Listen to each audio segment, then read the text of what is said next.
I was in the ambulance. This ambulance is going so slow.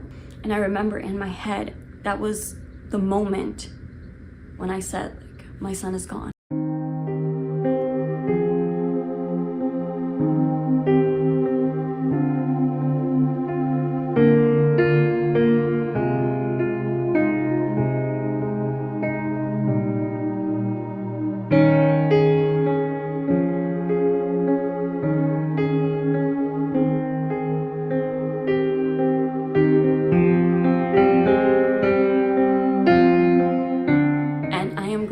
Back to the day that my son passed, July 1st, 2019.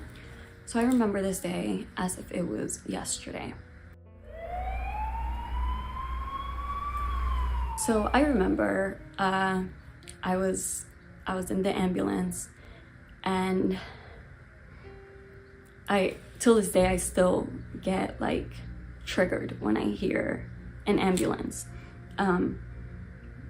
But I remember I was in the ambulance and I was like, this ambulance is going so slow. It felt like the ride took forever. And I remember in my head, that was the moment when I said, like, my son is gone. But we get to the hospital and my dad is waiting for me there. They take my son in, my dad comes looking for me. Then the doctors come looking for me and they ask me, okay, like, to take me to where they're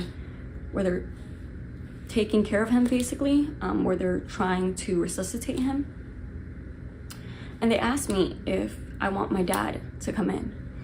And at first I told them no, because I was like, what if my dad gets a heart attack? Like, my dad is in the older side. I remember the doctors there were so many doctors working on my son. And I remember I just kept praying and praying and praying. And then the doctors came over and I heard those words, like, we did everything we could. And I saw that they did everything that they could.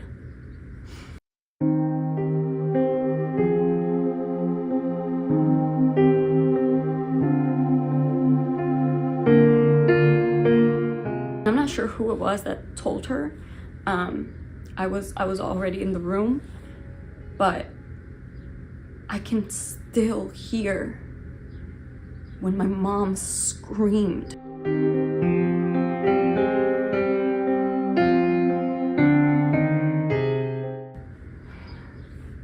It was very painful. I remember my dad kept telling my mom, you have to stay strong for Rosie. You have to stay strong for Rosie.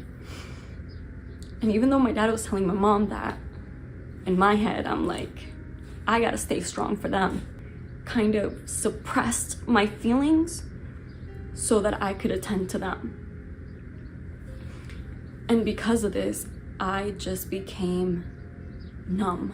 And you know, human beings, when they're numb, they turn to alcohol and other worldly things.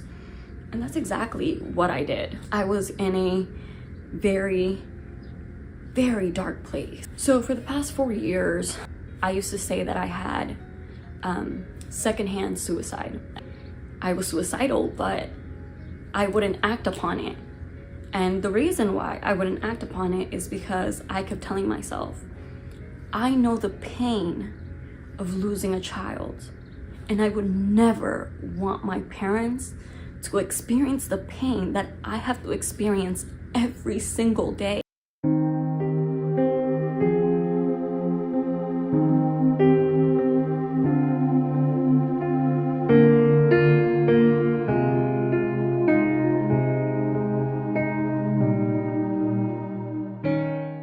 I looked it up, and there was something that I read. This is how you're gonna get to heaven and you're gonna hold your son again. That was what I read. That I felt like it was God telling me, you're gonna get to see him again. I was not looking for God. I was not looking for a religion. I was not looking for any of that. Yet somehow, God found me when I took my Shahada. I felt that weight lifted off my shoulders. I remember I fell down to my knees and I just cried. I cried so much because I finally felt that God was truly with me.